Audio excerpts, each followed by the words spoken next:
오늘부터 4.7 재보궐선거 사전투표가 시작됐습니다. 여야 모두 주도권을 쥐기 위해 지지층 결집을 독려하고 나섰는데요. 본선거 날인 7일이 공휴일이 아니기 때문에 사전투표에서 승기를 잡겠다는 셈법인 것 같습니다. 과연 민심은 어느 쪽 손을 들어줄까요? 오늘 KBS 생생토론에서는 이번 재보궐선거의 관전 포인트를 한번 짚어보고요. 이번 선거가 충청권 정치 지형에 미칠 영향 등에 대해 이야기 나눠보겠습니다. 그럼 토론에 함께 하실 분들 소개하도록 하겠습니다. 더불어민주당 장철민 국회의원 나오셨습니다. 안녕하십니까. 김성수 시사문화평론가 함께 하겠습니다. 안녕하세요. 김성수입니다. 국민의힘 대전시당에서 장동혁 위원장 나와주셨고요. 안녕하십니까. 마지막으로 공간과 논쟁 정책센터에서 장성철 소장 함께하겠습니다. 안녕하세요. 반갑습니다. 본격적인 토론에 앞서서 저희가 관련 영상 준비했는데요. 영상 보시고 이야기 이어가겠습니다.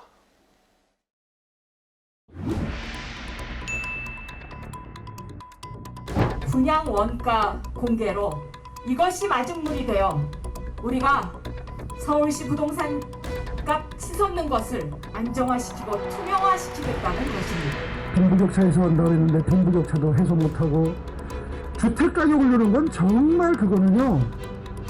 천추에 남을 큰 대죄라고 해도 그거는 과언이 아니에요.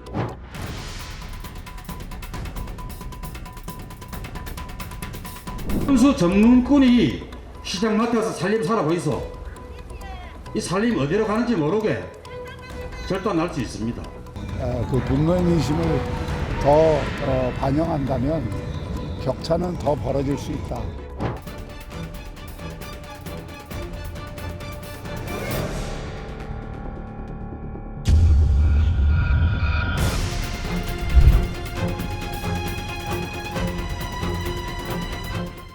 네, 앞서 말씀드린 것처럼 오늘 오전부터 사전투표가 진행되고 있습니다. 사실 이번 선거 자체보다 글쎄요, 내년에 있을 대선, 미리 보는 대선이다 이런 얘기가 많이 나오는데요. 먼저 두 분께 좀 여쭤볼게요. 이번 선거 의미 어떻게 좀 보고 계신지 장 의원님부터 좀 말씀을 부탁드려도 될까요? 네, 제가 그리고 이제 저희 당 내부에서 보는 시각들은 이번 선거를 거치면서 저희가 남은 1년에 대해서 참 많이 생각하게 되는 것 같습니다. 네. 저희 문재인 정부 이제 1년 남았는데요. 여러 가지 정책 방향, 이 국정 운영의 방식, 그리고 국회에서의 정치 여러 가지 영역에서 좀 집단적으로 많이 반성하고 성찰하는 이제 그런 계기가 되는 것 같습니다. 우리가 남은 1년 동안 우리 대한민국을 위해서 무엇을 할 것인가, 어떻게 할 것인가 이런 부분들을 많이 토론하고 있고 이제 그런 부분들을 선거 때 또 많이 말씀을 드리고 있고요. 그래서 그런 내용들을 가지고 우리 남은 1년 이 문재인 정부도 잘 마무리를 하고 우리 대한민국의 발전을 위해서 또 여러 가지 역량들을 집중시키는 이제 그런 과정으로서의 의미가 정말 크다라고 생각하고 있고 실제로 그렇게 많이 지금 생각하고 있습니다. 당장의 어떤 선거 결과보다는 반성과 성찰의 기회로. 그게 그 반성과 성찰이 그냥 거기에서 끝나지 않고 사실은 이제 구체적인 정책과 우리의 그 여러 가지 또 변화들로 나타날 것이기 때문에 그런 부분들을 또 국민들께서 봐주시는 게 굉장히 중요하지 않을까 생각하고 있습니다. 알겠습니다. 장 의원님은 어떻게 이번 선거 의미 어디다 두시겠습니까? 지금 대선 전초전이라고 진행자께서도 전제를 해주셨는데 저희 국민의힘에서도 이게 대선과 큰 관련성이 있는 선거이기 때문에 매우 중요하게 생각하고 있습니다. 그리고 최근에는 지방선거가 대선이나 총선에 미치는 영향이 더욱 크기 때문에 이번 선거가 갖는 중요성도 더 크다고 하겠습니다. 그리고 저희 국민의힘으로서는 이번 선거가 문재인 정부 4년에 대한 평가의 의미를 가지고 있습니다. 더 하나 나아가서 말씀드린다면 저희 국민의힘에서는 지난 대선이나 지방선거, 총선에서 참패를 했습니다. 그런데 지금은 부동산 문제나 LH 사태 등으로 국민의 분노가 큰 상태에서도 만약에 이번 선거도 내준다면 저희 국민의힘으로서는 심각한 위기에 처할 수밖에 없기 때문에 당의 명운이 걸린 그런 선거라고 생각을 합니다. 오히려 더 국민의당이 사활을 걸고 뛰고 있다. 예, 알겠습니다. 사전투표 아까 말씀드렸는데요. 보통 사전투표하면 진보 진영에 유리하다는 뭐 그런 속설들이 있습니다. 정치권에서는 일반적으로 그렇게 보는데 사전투표 어느 쪽이 유리할까요? 이건 우리 평론가님께 좀 여쭤봐도 될까요?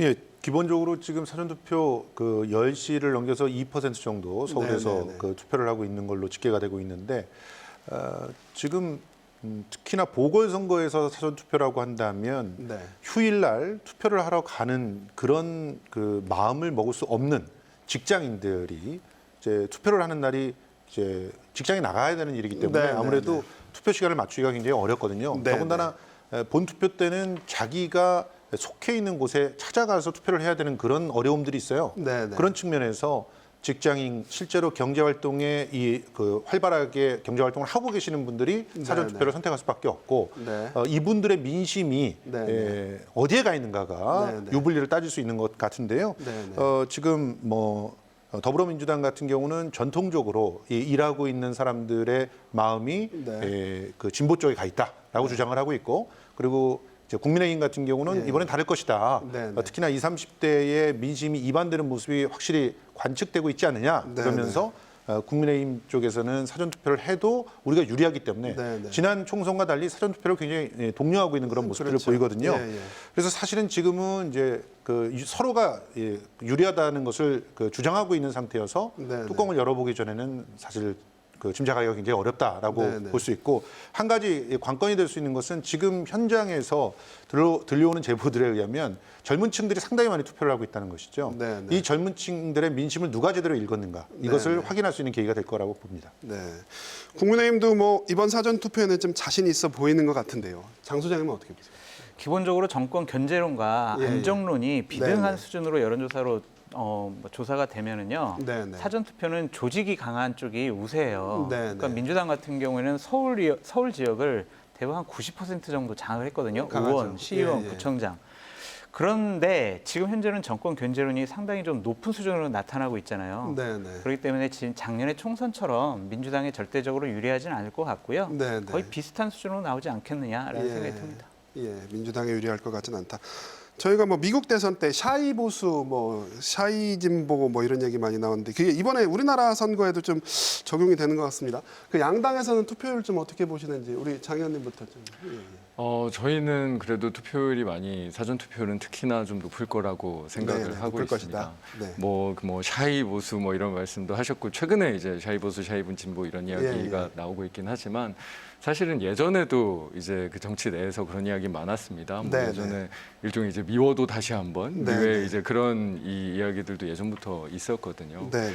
그러니까 그 지지하시기는 하지만 최근에 여러 가지 LH든 여러 상황이나 네. 아니면 몇 가지 문제에서 이 당과 생각이 달라셨던 지지자분들께서 실제로 사전 투표에 참여하시는지 안 하시는지가 뭐 저희한테는 그냥 모든 거를 다 결정하는 이 승부 네, 자체를 결정하는 가장 중요한 이 부분이라고 생각을 하고 있고 네, 그래서 네. 저뿐만이 아니라 우리 당의 이제 모든 이 분들께서 네. 그 우리 지지자들께 우리 사전 투표장에 꼭 나와 주셔라. 네, 그래서 우리 뭐 지금 조금 어려운 부분들도 있고 네, 이 네. 충분히 지지자들의 눈높이에 맞지 않는 부분이 있다 할지라도 네, 네. 저희가 이번에 그 충분히 성찰하고 심기일전해서 이제 네. 그런 부분들을 충분히 극복해서 이 마지막 남은 문재인 정부 1년을 좀 네. 제대로 마무리를 하게 도와주십사라는 부탁의 말씀을 계속 드리고 있습니다. 네. 지금 총력을 모으고 계시다고 말씀하셨는데 아까 제가 잠시 말씀드렸습니다만 국민의힘도 뭐 이번에는 자신감이 좀 있어 보이십니다. 예, 어떻게 보세요? 뭐 자신감이라고 표현하면 이제 선거에서 좀 조심스럽고 네, 네. 다만 이제 국민의힘에서도 사전 투표율이 예전에 보궐선거보다 높을 것으로 생각을 합니다. 네, 네. 그동안 이제 사전 투표 관리에 대해서 믿지 못하거나 불신들이 있었는데 네, 네. 그 부분 관리를 더 철저히 하는 방향으로 공직선거법이 또 개정이 됐고 네. 또 당에서도 지금 사전 투표를 독려하고 있기 때문에 사전 투표율이 높을 것으로 생각합니다. 그리고 네.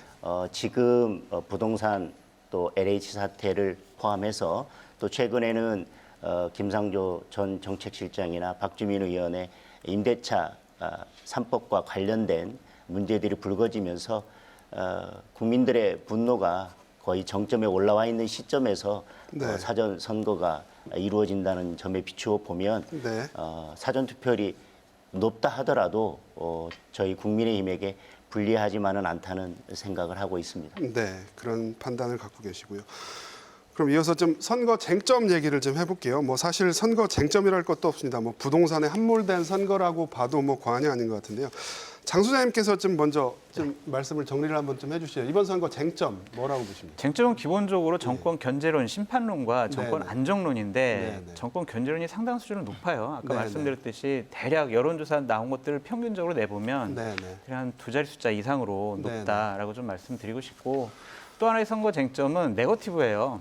네거티브가 쟁점이다. 예, 예. 선거에서 질 것 같다, 불리하다라고 생각하는 쪽은 두 가지 유혹에 빠지게 돼 있어요. 네. 첫 번째는 네거티브를 해요. 네. 그런 다음에 네거티브가 안 먹히면 읍소를 합니다. 저희들 잘못했습니다. 한 번만 저희들에게 더 기회를 주십시오. 네. 지금 이러한 형태를 민주당이 보이고 있는데 네. 이것은 선거가 우리에게 불리해요라는 네. 자기 고백으로 볼 수가 있습니다. 네, 네. 앞으로 남은 쟁점 같은 경우에는 기본적으로 후보들 간에 말과 행동 실수를 하지 않아야 된다. 네. 그런 생각이 들고 샤이 뭐 진보층 바닥 민심은 다르다. 이제 민주당에 계신 분들이 그렇게 얘기를 하시는데 네, 네. 기본적으로 샤이가 아닌 것 같아요. 이번에는 네, 네. 쉐임이에요. 샤이는 수줍다 이런 건데 예. 쉐임은 수치스럽다는 거거든요. 예. 민주당이 지금까지 집권 5년 차 동안 보여줬던 것은 네. 본인들이 약속하고 얘기했던 공정과 정의와는 정반대되는 행위를 했다. 그런 부분에 대해서 나는 진보층이지만 네. 나는 투표장에 나가서 찍기가 상당히 부끄럽다. 그래서 이제 사이 진보 이런 말씀을 하는데 네. 그 정치권에서요 네, 네. 항상 샤이 뭐 네. 이런 바닥 민심 다르다 네, 이런 네. 식으로 얘기를 하면 항상 지는 쪽이 그런 얘기를 해요. 네, 네. 그래서 이번엔 민주당이 상당히 좀 어려운 선거가 될 것 같다라고 말씀드려요. 민주당이 어려울 것이다. 평론가님, 예, 어떻게 예. 보십니까?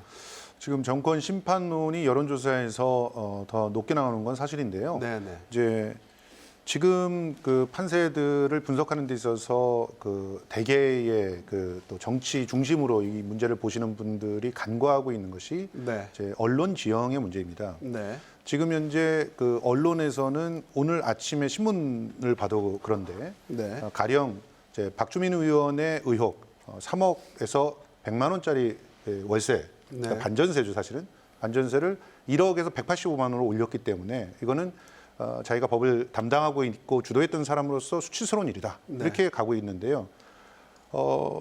이런 그 의혹이 지금 현재 선거 전체의 판세를 흔들 만한 후보자와 관련돼 있는 의혹인가?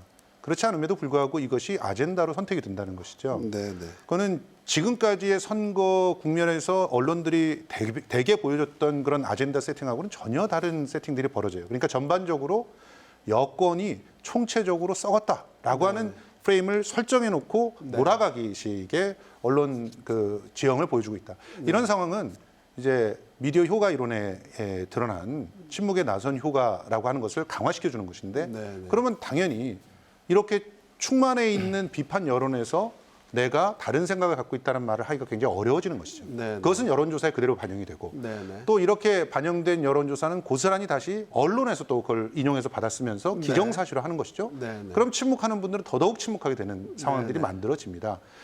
이것이 과연 일주일 안에 특히나 이 사전선거서부터 시작해서 일주일 안에 네. 투표장에 못 가게 만드는 힘으로 작용할지 네, 네. 아니면 그래도 마음에 있는 그 어떤 그 심정들을 가지면서 투표장에 가서 자신의 의견을 표명할지는 그건 유권자들의 손에 달려 있다고 봅니다. 네. 좀 분석을 달리 해주셨는데, 예, 두 분은 어떻게 보시는지 궁금합니다. 예, 장 의원님. 그 정권 심판론의 그 상대가 네네. 국정 안정론은 아닙니다.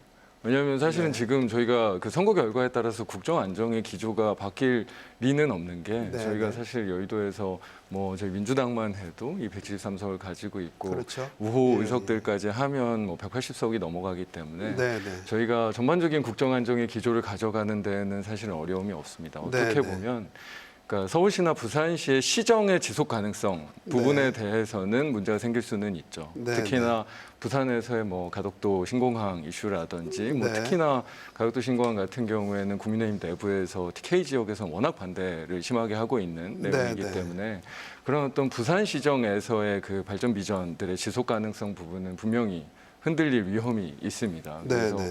이게 뭐 그 정권 심판론과 국정 안정론의 대결이다라고 네, 하는 네. 거는 굉장히 그냥 그 예전의 도식, 예, 그러니까 예. 지금의 이제 정치 상황과는 조금 다른 부분이 있다라는 네, 네. 말씀을 드리고 싶고요. 네, 네. 어떻게 보면 우리 정권이나 우리 민주당 이 문재인 정부에 대해서 여러 가지 그 질책들을 하시고 하는 네. 부분들은 지금의 선거 과정만으로 저희가 충분히 네. 이 많은 어떤 그런 과정을 겪고 있고 아까도 그래서 그런 말씀들을 드렸는데 오히려 그 이번에 저희가 이렇게 여러 선거 과정에서 집단적인 성찰을 하는 것이 네. 더 어떻게 보면 단단한 이 정권, 이 국정의 안정 기조로 갈 네, 것이다라는 그런 부분들에 대해서는 확신을 하고 있고요. 오히려 네. 우리가 남은 1년에 대해서 어떤 이 결의를 가지고 네, 이 네. 정책들을 끌고 가야 되는가에 네. 대해서 오히려 더 명확해지고 있지 않나. 네. 라는 생각을 하고 있기 때문에 선거 결과가 우리의 그 국정 안정을 해칠 거다라고 네, 보지는 네. 전혀 않습니다. 네. 장 위원장님은 어떻게 보세요? 뭐 앞으로 뭐 5일밖에 안 남았는데 예. 시정의 연속성을 말씀하셨는데 네, 네. 우선 이 보궐선거가 왜 치러지는지에 대한 말씀을 먼저 드리고 싶습니다. 네. 하여튼 1년밖에 안 남았는데 보궐선거를 치르게 되는 것은 두 전직 시장의 성추행 때문에 벌어진 것이기 때문에 네, 네. 하여튼 일단 시정의 안정성을 깬 것은 두 전직 네. 시장에게 있다라고는 하는 말씀을 먼저 드리고 싶고요. 네. 그다음에 말씀하신 것처럼 뭐 정권 심판론이 여론조사에서 한 54% 정도 나왔습니다. 지금 이제 뭐 정권 심판에 대한 국민들의 네, 의지는 강하다고 저는 보고 있습니다. 네, 네. 다만 지금 이제 반성을 한다라고 말씀하시고 또 김태년 원내대표도 그렇고 또 오늘 이수진 의원도 SNS에 반성한다 이렇게 말씀을 하시면서 다만 민주당이 이 잘못한 것을 후보 개인에게 지우지 말라, 책임지우지 말라는 네, 말씀을 네. 하셨는데 정당 정치에서 당의 책임 있는데 그 당의 책임과 당의 후보자로 나온 후보자의 책임이 분리될 수 있는 것인지에 대해서는 저는 의문이 있습니다. 네. 그래서 어쨌든 지금 반성한다고 하지만 민주당의 반성이 진정한 반성으로 이어지고 남은 1년 국정을 제대로 다시 바로잡아서 갈 수 있는 계기가 마련되려면 오히려 이번 선거에서 그러한 부분에서 잘못됐다라고 하는 심판을 반드시 해줘야 된다. 네, 그것이 오히려 진정한 반성으로 이어지고 국정이 올바른 길로 갈 수 있는 계기가 될 수 있다 이렇게 생각합니다. 네. 알겠습니다. 그럼 저희가 좀 변수 얘기해 볼까요? 뭐 한 5일밖에 안 남았습니다. 뭐 남은 변수가 있다면 뭐가 있을까요? 평론가님부터 좀 여쭤봐도 될까요? 예. 이미 변수가 작동되고 있다고 보이는 지점들이 있어요. 네. 가령 서울 같은 경우는 오세훈 후보가 네. 지금 지속적으로 그 해명을 해왔던 내곡동 땅 문제. 네, 네. 오늘 아침에 그 서울 TBS의 방송에서 네, 네. 안골 식당의 주인이 나와서 오세훈 후보가 와서 밥을 먹은 게 맞다고 증언을 했습니다. 네, 네. 그러니까 이런 증언들이 쏟아져 나옴으로써 거짓말이라고 하는 그런 그 역풍이 네, 계속 네. 그 불게 되는 상황들이 만들어지게 되겠고 더군다나 네, 네. 용산 참사에 대해서 매우 폭력적인 그런 저항이 본질이다라는 네. 발언을 했는데 그날 그 여론이 갑자기 뜨거워지니까 그 부분에 대해서 그 사과를 하긴 했지만 진짜 사과를 해야 될 대상이 중요한 거거든요. 네, 네. 그러니까 사과를 할 때는 항상 누구한테 사과하고 어떻게 사과하는가 그리고 대안을 어떻게 내는가가 중요한데 네, 네. 이제 이 세 가지를 다 실수했어요. 그러니까 네. 사과를 하려면 용산 참사의 피해자들한테 사과를 해야 되는데 지금까지도 10년이 넘게 사과를 단 한 번도 한 적이 없으신데 네, 네. 이번에 또 기자들 앞에서만 사과를 했다는 거죠. 네, 이 부분에 대해서 대책위에서는 지속적으로 문제 제기를 하고 있어서 네, 그냥 네. 그야말로 잠자는 사자를 일으켜 세운 그런 상황이 되어버렸습니다. 이것 네, 네. 5일 내내 이제 이 문제에 대해서 이제 특히나 용산 참사의 피해자들은 지속적으로 문제 제기를 할 것이고 네, 네. 거짓말의 그 어떤 역효과는 강해질 거라고 보는데 이게 네, 과연 네. 지금 현재의 판세를 뒤집어줄 수 있는가 이 부분에 대해서는 상황을 봐야 되는 것이고 네, 네. 지금 부산 같은 경우도요 이제 박형준 후보의 온갖 추문들이 네. 지역 신문들을 중심으로 터져나오고 있는데 네. 중앙 언론에서는 받질 않아요. 그렇지만 지방에서는 오히려 지역 신문들의 이러한 보도들에 대해서 굉장히 심각하게 반응하고 있는 상황이거든요. 네, 네. 이 상황은 사실 형사적인 범죄에 해당하는 그런 문제입니다. 그러니까 특정한 상대 후보자를 낙마시키기 위해서 거기에 대한 추문을 이제 매수를 했다라고 하는 의혹인데 네네. 이건 의혹이고 일방적 주장일 뿐이지만 여기에 대한 네네. 적절한 대응들을 제대로 해야 됩니다. 그렇지 못하면 지금 우리 그 위원장님께서 말씀하셨던 것처럼 후보의 문제는 당이 책임져야 될 문제거든요. 네네. 그런 흥결 있는 후보를 내세웠다라고 하는 측면에서 이제 후폭풍이 당으로 이제 쏟아질 가능성이 높고 네네. 이번 선거의 그 어떤 결과가 만약에 지금 현재의 판세를 뒤바뀌는 현재까지 나온다. 네네. 그러면 그 부분에 대한 책임론이 강하게 밀어닥칠 수 있는 상황입니다. 뭐 오세훈 시장 후보의 거짓말 논란, 뭐 용산 참사 발언 논란, 뭐 이게 새로운 변수는 아닙니다. 뭐 최근에도 계속 문제가 됐었는데, 예, 소장님은 어떻게 보세요? 그러니까 이제 이미 나와 있는 변수는 변수가 안 돼요. 네, 그리고 네. 지금까지 한 일주일 동안 계속 집중적인 공격을 했는데 네, 네. 여론조사를 보면 하나도 흔들리지도 않고 오히려 좀 벌어진 여론조사가 더 나와 있다. 네, 네. 이것은 시민들께서 민주당이 행하고 있는 여러 가지 뭐 네거티브 공격을 받아들이지 않고 있다. 그래, 뭐 오세훈 후보 잘못한 거는 같지만 민주당 당신들 더 잘못한 것 같아. 더 네, 잘못하는 사람들이 왜 이 사람 보고 나쁜 사람이라고 그래? 거짓말쟁이라고 왜 그래? 이렇게 평가하시는 것 같아요. 네, 네. 검증은 해야 됩니다. 네, 근데 네. 흑색 선전을 하면 안 되죠. 뭐 서울이든 부산이든 명확한 증거를 갖고 자, 맞지? 거짓말하지 마라고 해야지. 박영선 후보가 네. 그저께 어떤 TV 토론에 나와서 그랬어요. 내가 어제 TV 토론 해보니까 오세훈 후보 표정만 봐도 다 그 측량하는데 같다고 내가 느꼈다. 네, 이게 네. 뭡니까? 이거는요.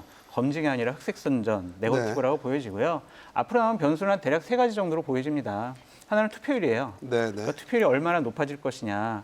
보궐선거 여태까지 보궐선거보다는 상당한 수준으로 높아질 거고 60% 가까이 나올 가능성이 있습니다. 네. 그렇다면 민주당이 생각하는 조직 동원을 넘어서는 그런 투표율이 되겠죠. 그래서 투표율이 중요한 것 같고 또 하나는 마지막 남은 5일 동안 각 후보들과 정당이 말실수, 행동실수 하면 안 돼요. 네. 우리 김선수 평론가님께서 잘 지적해 주셨듯이 오세훈 후보 그런 용산 참사 관련해서 네, 네. 아주 부적절한 말을 했어요. 네, 네. 그런 말 하면 안 된다. 여당이든 야당이든 그렇게 생각이 들고요. 여러 가지로 살펴보면은 네. 특별히 이제 변수가 먹히지 않는 그러한 선거가 돼버렸다라고 네. 최종적으로 말씀드립니다. 변수가 먹히지 않는다. 아까 소장님이 잠깐 얘기하신 것 중에 민주당이 더 잘못해서 그렇다라고 하는데 네. 위원님 기본적으로 이번 선거 근본 프레임엔 부동산이 깔려 있습니다. 사실 민주당으로서는 뭐 굉장한 악재잖아요. 부동산을 넘어설 돌파 전략 같은 게 어떻게 있을까요? 어떻게 보세요?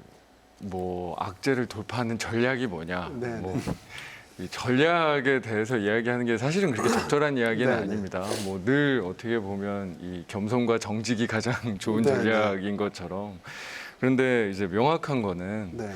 그러니까 저희의 잘못은 어떻게 보면 이런 어떤 부동산 부패와 비리 네, 이런 네. 부분들을 제대로 정리하지 못했다, 네, 적결하지 네. 못했다라는 네, 거잖아요. 어떻게 보면 이번 뭐 방금도 이제 우리 그 일종의 후보의 변수에 대해서 말씀을 네, 네. 하셨는데 이제 지금 후보들이 가지고 있는 어떤 그런 그 네거티브 영역들은 본인들이 이 부동산에서 굉장히 큰 이 네, 사익 네. 추구들이 있었고 그게 네, 네. 부패 비리 의혹과 혐의들이 좀 의심이 있고 뭐 이런 부분들이지 않습니까? 네, 네. 그러니까 우리 당은 이제 그런 그 정말 이제 집권 여당은 모든 네. 것에 대한 이 총체적인 책임을 무한 가지고 책임을 있기 지죠. 때문에 무한 책임을 네. 가지고 있기 때문에 그런 어떤 부패의 지점 그리고 부패의 개연성과 가능성을 제대로 네. 이 잡아내지 못했다라는 데 네. 대해서는 분명한 책임이 있다고 생각합니다. 네. 그래서 제가 조금 더 쓴소리를 네. 하자면요. 그 부분에 대해서는 예. 분명히 저희가 예. 해결을 하고 가야죠. 근데 민주당 같은 경우는 그러니까 비온 뒤에 땅이 굳을 수 있게 하려면 네, 네. 다져야 됩니다. 네, 네. 근데 다지는 작업들을 소홀히 한 거죠. 네, 네. 그러니까 땅을 다지는 일을 하지 않았다고 해서 범죄는 아니에요. 네, 네. 그런데 이게 범죄처럼 보이는 것은 자기네들이 자 비가 왔어요. 이제 앞으로 비가 오는 거에 대비해서 준비를 해야죠라고 말을 네, 하고 다지는 작업들을 소홀히 한다는 거죠. 대표적인 네, 것 네. 중에 하나가 이해충돌 방지법 같은 경우를 통과시키지 못한 겁니다. 네, 네. 이거는 뭐 180석을 갖고 있는 데에서 아무리 그 야당을 변명해봤자 예. 물론 그 곳곳에서 사안에 발목 잡고 있다는 것을 국민들이 모르지 않거든요. 네, 네. 그럼에도 불구하고 이걸 통과시키지 못하면 결국 한 통속 아니야 하는 의심을 하게 만드는 것이죠. 네, 네. 그런 측면에서 나머지 당들이 할 수 있는 국회에서의 역할들을 최선을 다해서 해줘야 됩니다. 특히 네. 개혁 입법들에 대해서 네, 좌고우면하지 말고 네, 네. 핑계대지 말고 다 통과시켜야 돼요. 네. 통과시키는 모습을 최선을 다해서 보여주면서 선거에서 표를 달라고 해야 예. 그나마 이제 마음들이 닫혀 있었던 예. 전통적 지지자들이 네, 네. 휴일이 아닌데도 불구하고 예. 나와서 투표를 하지 않을까 하는 생각을 네. 합니다. 저도 방금 말씀하신 거에 이제 정확하게 공감하고 있는 부분이 네, 네. 그러니까 이해 충돌 방지법에 대해서는 이제 저도 이제 지도부에 이야기를 하는 게 네. 이건 진짜 오늘이라도 우리 본회의를 열어야 된다. 네, 네. 이 부분에 대해서는 정말로 저희가 뭐 어떤 시장 질서에 관한 부분이나 이런 부분들이야 저희가 많이 듣고 고민하고 논의해야 되지만 네, 네. 우리 공직자들의 이런 어떤 이해 충돌에 관련된 부분들을 우리가 이 조금이라도 늦게 가는 모습들을 보여드리는 건 네, 저희 네. 내부에서도 도저히 납득을 할 수 없는 부분이고 네, 네. 이건 뭐 소위 뭐 정무위 소위가 지금 송일종 의원님이 소위원장이시거든요. 네, 근데 그 네. 핑계를 진짜 댈 거는 아니다라는 네. 생각을 갖고 있습니다. 네. 다지는 작업이 부족했다. 예, 사실 선거에 이겨야 어떻게 탄력을 받아서 개혁을 추진하는 건데 선거에 져야 개혁을 추진하는 좀 약간 아이러니한 상황이 됐습니다. 위원장님은 어떻게 보세요 지금 발언? 글쎄요, 다지지 못했다라고 하는 것만으로 표현하기에는 조금 네, 네. 부족한 것 같습니다. 부족하다. 예를 들면 예. 김상조 전 전체실장이나 네, 박주민 의원이나 네, 그다음에 윤미향 의원이나 네, 네. 이런 개인적인 문제들은 그냥 다지지 못했다라고 표현하기에는 네, 네.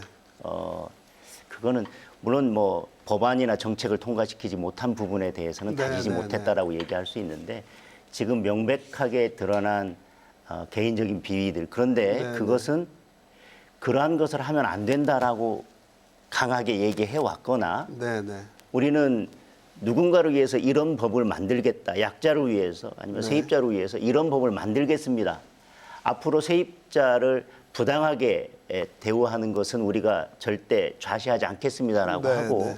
그 법이 통과되기 전에 국민의 민심과 이반이 되는 행동을 스스로 했다라고 하는 부분은 네, 네. 단순히 다지지 못했다라고 보기에는 어려운 것 같습니다. 예. 그리고 부동산 문제에 대해서도 어쨌든 부동산 가격이 폭등한 것 이거에 대해서 어제 신임 정책실장은 그건 한국만의 문제는 아니다. 네, 정책 네, 실패는 아니다라고 얘기했지만 네. 25번 넘는 정책을 계속 실시한 것은 네, 네. 어쨌든 정책을 통해서 시장을 정부가 움직여서 부동산 가격을 잡으려고 했었던 건데 그것이 네, 실패로 네. 돌아가면서 맨 마지막에 내놓은 것이 그러면 이제 공급을 확대하겠다고 해서 국민들이 마지막 기대를 가지고 있었는데 네, 네. 내가 공급을 받을 수 정말 힘들게라도 몇백 네, 대 네, 일의 네. 경쟁률을 뚫고라도 공급을 받을 수 있을까라고 했더니 그것을 LH 직원들이 이미 다 선점해 네, 버렸다라고 네, 네. 하는 것에 대한 그 공분입니다. 네, 네. 그래서 이제 그런 것들을 단순히 다지지 못했다라고 표현하는 것은 네, 네. 조금 제가 볼 때는 부적절하다 그렇게 생각을 합니다. 어떤 부동산 정책에서 보여준 정책 능력의 부족 이걸 심판받는 자리다. 소장님 어떻게 보십니까? 그러니까 사과를 하고 있잖아요. 네, 여러 가지 네. 잘못했다고 반성도 하고 있고. 근데 진정성이 없어 보여요. 진정성이 없다. 박주민 의원 예, 같은 경우도 대략 그렇고 또한 다른 의원들도 그렇잖아요. 예를 들면 처음에 이 LH 사건 터졌을 때 민주당 지도부가 얘기를 했습니다. 네, 네. 우리 당 의원들 중에서 불법적으로 투기하거나 이런 것 부동산 문제 관련해서 문제가 생기면 제명하겠다고 했어요. 네, 근데 네. 언론에 대략 6번 나왔습니다. 근데 6번에서 아무런 조치를 취하지 않고 있어요. 네. 그러면서 던진 게 있어요. 인권위에서 우리 국회의원 전수조사하자. 네, 이게 네. 물타기예요. 자기네들이 약속한 걸 먼저 지켜야 국민들이 진정성 있게 믿어주는데 네, 네. 본인들 거는 그냥 뒤로 감춰놓습니다. 이것은요 결국에는 선거를 위해서 연기하는 것이 아니냐 그런 네, 의심까지 받을 수 있어요. 예를 들면 또 이번에 자기 부정하는 행위를 해요. 자 공시지가 저희가 한번 10% 정도 더 낮게 한번 해보겠습니다. 이거는요 여태까지 자신들이 주장해왔던 거랑은 다르잖아요. 네, 네. 지금 청와대와 정부의 방침과도 다릅니다. 네, 네. 작년 4월 총선을 한번 되돌아보면요. 그때 선거 전에 뭐라 그랬냐면 종부세 이 문제 우리가 다시 한번 조정을 하거나 거의 폐지하겠습니다. 이런 식으로 얘기했거든요. 네. 근데 선거 끝나고 아무런 조치를 취하지 않았어요. 이런 것들이 민주당이 하는 얘기들을 믿을 수가 없다. 네, 네. 집권 여당이 신뢰를 상실했다. 네. 이런 식으로 국민들이 판단을 해서 분노를 하는 거예요. 네, 네. 단순히 그냥 저희들 잘못했습니다. 기회 한 번 더 주세요. 솔은 잃었지만 외양간은 고쳐야 합니다. 저희들에게 다시 한 번만 일할 수 있는 기회를 주세요라고 얘기하는 것 자체가 국민을 속이는 행위다라고 좀 말씀드려요. 사실관계는 조금 확인해야 될 것 같은데 그 총선 때 종부세 폐지를 약속한 그런 민주당 국회의원들이 있었나요? 그때 제가 알기로는 유세를 하면서 예, 조금 얘기를 했어요. 착각을 하고 계신 것 같은데 기본적으로는 종부세에 대해서는 원칙들은 전부 다 관철하고 있는 상황이고 네. 그건 당론으로 정해져 있는 상황이고 다만 네, 네. 종부세가 급격하게 올라가고 특히나 1주택자에 대해서 부담을 주는 것을 완충하겠다 그래서 수많은 공제들을 붙여놨습니다. 지금 현재도 1가구 1주택의 고령자 같은 경우는 거의 80% 이상 공제를 받죠. 네. 그러니까 이런 부분들을 했었고 그리고 심지어 지금 얘기하고 있는 것도 10% 내 정도에서 연착륙을 시키겠다라고 하는 약속이지 이것은 기존에 그 총선 때 했던 약속에서 계속 연장선상에 있는데 이것이 거짓말이라고 얘기를 하는 부분은 특정한 그런 주장이라고 생각을 해요. 근데 그 주장이 마치 사실인 것처럼 얘기하는 것은 좀 적절하지 않은 것 같습니다.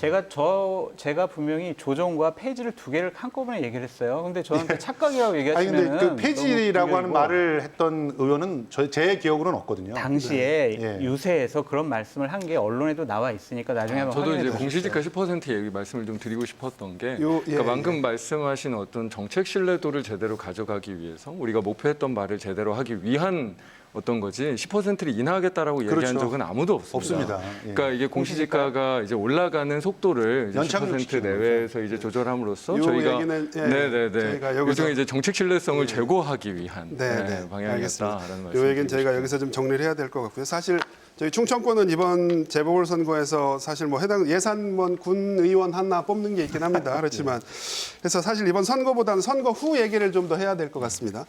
선거 후 정치 지형 어떻게 변할까요? 그리고 또 이 정치 지형이 어떤 충청권 정가에 어떤 영향을 줄까요? 이 부분은 우리 위원장님부터 좀 한번 돌아가면서. 네. 예. 일단 아까 이렇게 당의 입장만 말씀드리다 보니까 이번 선거의 의미에 대해서 이제 한 가지를 뺀 게 있습니다. 네네. 그것은 아직 정치 영역에 밖에 있지만 네네. 사실상 대선 후보로서 뭐 누구나 다 지금 네네. 거론하고 있는 윤석열 전 총장의 문제가 사실은 이번 보궐선거에 달려 있다고 생각을 합니다. 네네. 어느 당이 이기느냐에 따라서 네. 윤석열 전 총장이 만약에 대선에 출마하게 된다면 네네. 어떤 방향과 어느 당과 또 어느 지점에서 정치를 시작할 건지의 문제가 달려 있고 네네. 그것은 결국은 충청 대망론을 네네. 기대하고 있는 충청인들에게 많은 영향을 미치고 충청의 정치정에 많은 영향을 미칠 거라고 생각을 합니다. 네네. 그래서 어느 당이 이기느냐에 따라서 윤석열 총장의 거취가 결정되고 네네. 충청 정치 지형도 그것을 중심으로 변화가 일어나지 않을까 하는 게 제 생각입니다. 네. 요 얘기는 두 분은 이제 여기 지역구를 갖고 계시니까요. 우리 서울에서 오신 두 분께 좀 얘기를 들어보는 게 맞는 것 같습니다. 뭐 충청 대망론 사실 윤석열 총장이 충청도 사람은 아닌데 계속 얘기가 나옵니다. 어떻게 보세요? 기본적으로 어쩔 수 없이 이제 4월 7일 보궐선거 이후에는 대선 국면으로 갈 수밖에 없어요. 네네. 그러면 항상 충청도에서는 충청 대망론이 나왔는데 중간중간 다 이렇게 뭐 커트 당했습니다. 그러니까 윤석열 총장 같은 경우는 지금 야권에서 아니면 네네. 전체적으로 봐도 1등 후보로 나오고 있기 때문에 네네. 이번에 대해서 충청도에서 더 많은 기대가 있을 것 같고요. 네네. 제가 이제 설명 좀 해드리고 싶은 게 뭐냐면 보궐선거 이후에 여당이건 야당이건 극심한 혼란에 빠질 것 같아요. 네. 그러니까 여당부터 말씀드리면 만약에 선거에서 지면 네. 책임론이 나올 겁니다. 네. 아니 이거를 왜 당원까지 고쳐서 국민과의 약속을 어기면서까지 우리가 왜 공천했을까? 선거 과정 중에 우리가 어떠한 잘못된 행위를 했을까? 당신 잘못 아니야? 네. 하면서 여러 가지로 이제 불거지겠죠. 선거 책임론이 나올 것 같고요. 원내대표 선거가 있습니다. 그다음에 당대표 선거 있습니다. 네네. 그리고 이제 9월 달에 대선 후보 전당대회가 있어요. 이런 정치 지형을 보면은 각 세력 계파 간에 어마어마하게 싸울 거예요. 네네. 자신들이 미는 후보를 원내대표, 당대표를 만들기 위해서 네. 야당도 마찬가지입니다. 네네. 김종인 체제가 이제 끝나요. 네. 그러면 지금 원내대표 선거 그대로 있고요. 네네. 당대표 선거 있습니다. 예. 그러면은 과연 누가 당대표가 될지, 당대표 되는 사람이 과연 대선 때까지 당을 안정적이고 실수하지 않고 관리할 수 있는지 그런 능력에 대한 검증까지 나올 거예요. 이 부분에서도 여야가 지도부가 한꺼번에 교체가 되는 시기다. 그래서 여야 가릴 거 없이 상당히 혼란스럽고 저는 난장판이라고 표현하고 싶은데 그럴 정도로 구성원들끼리 상당히 많이 갈등과 싸움이 많아질 것 같아요. 그 부분이 좀 걱정되는 부분이에요. 네, 혼란의 시기가 찾아올 것이다. 평론가님 어떻게 보십니까? 예, 일단 그 야당이 선거에서 이겼을 때와 여당이 선거에서 이겼을 때가 조금 차이가 난다고 봐요. 네네. 일단 야당이 선거에서 이겼을 때는 오히려 여당 측에서는 책임론은 불거질 겁니다. 그렇지만 네네. 개파 다툼은 오히려 정리가 될 가능성이 상당히 높습니다. 왜냐하면은 지금 현재 강력한 여당의 그 대권 후보가 있죠. 그 사람 중심으로 모든 체계가 재편될 가능성이 높죠. 왜냐하면 상대 후보가 실제로 이 선거를 이끌었습니다. 그러니까 두 후보가 지금 주목받는 대권 후보였는데 지금 현재 그 선거를 이끌고 있는 분이 이낙연 전 대표거든요. 그러면 이낙연 전 대표의 책임론이 강하게 불거지겠고 그리고 정권을 지켜야 된다라고 하는 그런 강력한 희망이 지금 그나마 20% 이상을 확보하고 있는 이재명 지사 쪽으로 몰릴 가능성이 높고 그럴 때 세칭 말하는 친문들의 입지가 줄어들 수밖에 없는 거죠. 그래서 그 친문들이 결과적으로 자신들의 독자 후보를 낸다고 하는 움직임들이 나온다고 해도 그 의도가 꺾일 가능성이 상당히 높습니다. 근데 반대로 여권이 승리했다라고 했을 때는 오히려 이낙연 그 대표의 어떤 지지율 회복이 두드러지게 나타나면서 양강 체제로 갈 그 가능성이 높고 그럴 때 개파 다툼이 오히려 가속화될 가능성이 높죠. 반대로 이제 야당의 입장에서는 이번 선거를 만약에 졌다라고 하면 거의 그 국민의힘이 해체 수준의 그런 내용을 겪게 됩니다. 왜냐하면 짐으로 인해서 오세훈 후보 같이 대권 후보로 잠정적으로 분류되던 사람은 아예 정계를 떠나야 되는 상황들이 벌어질 거예요. 그렇게 됐을 때 이제는 윤석열 후보 외에는 전혀 내세울 만한 대권 후보가 없는 거예요. 그냥 국민의힘 안에서 대권 후보는 그야말로 사라지는 그런 상황을 맛보게 됩니다. 그러면 윤석열 쪽으로 가는 원심력이 굉장히 강해질 것이고 당이 쪼개질 가능성도 높게 되겠죠. 그런데 오히려 이제 선거에서 승리하게 된다. 그러면 이제 국민의힘이라고 하는 교두부가 있고 그 상태에서 윤석열이라고 하는 강력한 그 파워맨을 어떻게 견인할 것인가를 놓고 다툼이 벌어질 가능성이 있는데 그럴 때 안철수 후보가 계속 그럼 입당한다는 그런 약속을 지킬 것인가 이 부분에 대해서는 또 달라지는 것이겠죠. 그런 복잡한 변수들이 남아있다고 생각을 합니다.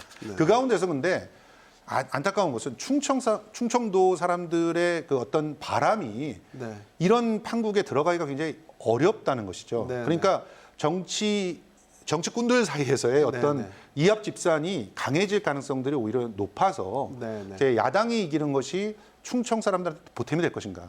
이건 냉정하게 바라본다면 그 정치 공학적으로는 보탬이 되기가 어렵다 이렇게 봅니다. 사실 뭐 충청 대망론 뭐 어제 오늘 불거진 건 아니죠. 뭐 여야를 가리지 않고 뭐 계속 얘기가 나왔습니다. 근데 윤석열 총장이 오늘 갑자기 충청 대망론의 주인공이 되는데 민주당 의원님의 의견을 한번 들어보겠습니다. 갑자기 나타난 사실 윤석열 총장이 이렇게 전면에 부각된 것도 문재인 정부가 검찰총장 자리를 줬기 때문이잖아요. 어떻게 보면. 어떻게 보세요? 아니 뭐 검찰총장 자리를 줬던 거와 대망론이 바로 연결되는 것 같지는 않는데요. 그러니까 지금 있는 충청 대망론 얘기하시는 거는 정말로 꿈 같은 이야기이죠. 정말로 어떻게 보면 우리 충청도의 자존심 문제라고도 생각이 듭니다. 자존심이 굉장히 많이 떨어지는 이야기예요. 이게 우리 뭐 이 충청 대망론을 진짜로 꿈꾼다고 하면 우리 뭐 대전을 포함해서 우리 대전 충남북이 가지고 있는 어떤 비전이랄지 꿈이랄지 어떤 역사성이라든지 앞으로 미래에 우리가 어떻게 기여할 것이라든지 이런 어떤 총체적인 어떤 그림과 꿈을 가지고 그 꿈이 현실 가능하고 뭔가 공감을 얻고 할 때 그 꿈이 커져서 이게 대망 이게 되는 거 아닙니까? 그냥 뭐 누구 뭐 선조의 고향이 여기라고 해서 이게 무슨 충청의 대망론의 근거가 된다라는 그 자체가 사실 굉장히 부끄러운 네, 네. 일 수밖에 없다라는 네, 생각이 들고 우리 충청 지역에도 사실은 전혀 도움이 안 되는 네. 일이라고 생각이 듭니다. 그러니까 네. 저희가 이런 진짜로 꿈을 키워 나가고 만들어 네, 네. 나가고 이제 그게 우리 충청도 내에서뿐만 아니라 대한민국 전체의 큰 공감과 어떤 네, 역사적인 시대 정신을 거기에 부여하게 되고 네, 네. 이게 이루어졌을 때 충청 대망론이라는 게 진짜 의미가 네, 네. 있는 거죠. 네. 위원장님은 동의 안 하시죠? 예, 어떻게 말씀하시겠어요? 예. 아니 공감하는 부분이 있습니다. 아, 있으세요? 시대 정신이라고 하는 네, 네.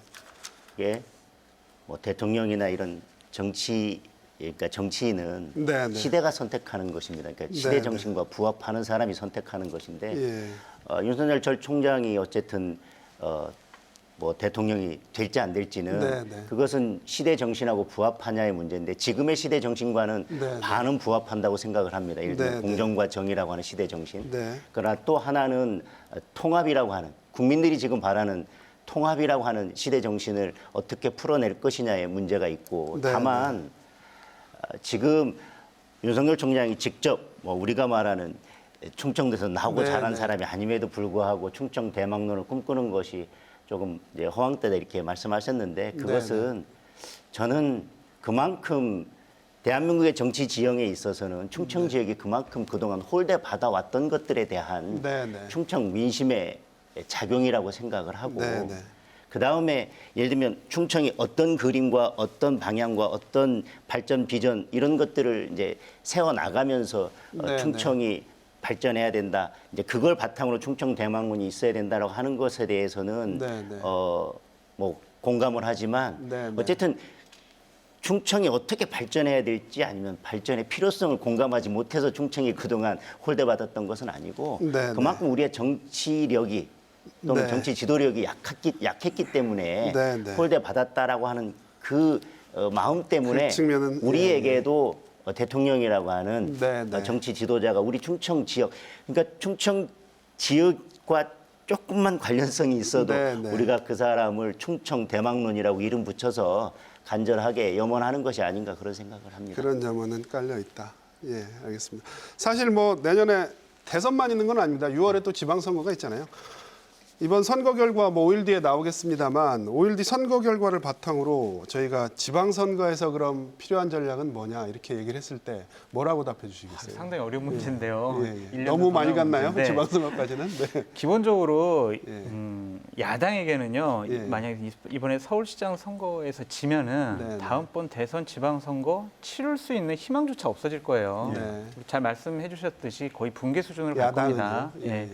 그런데 이제 이기게 되면 네. 그래 좋아 우리가 한번 해볼 만 하겠구나라고 네, 생각을 네. 할 거고 야권에 충청도 출신인 강력한 네, 네. 대선 후보가 있잖아요. 네, 네. 만약 그분이 대통령이 된다.